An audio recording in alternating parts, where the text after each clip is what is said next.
In this video, I will show you how to install TiviMate on your PC. In order to install your TiviMate, as you can see, it's only available on those Android operating systems, as indicated by this Google Play. So what we can do is we can head over and install an Android emulator. So head over to right here to a new tab and search in here for Android emulator.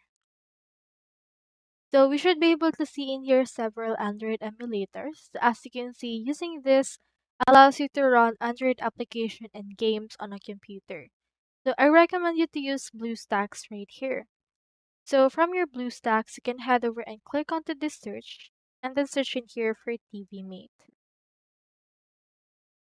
Now, as you can see, it's available right here on the IPTV.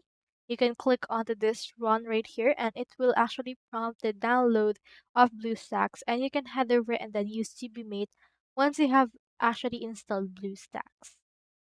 So that's how you actually install TiviMate on your PC. Hope we helped.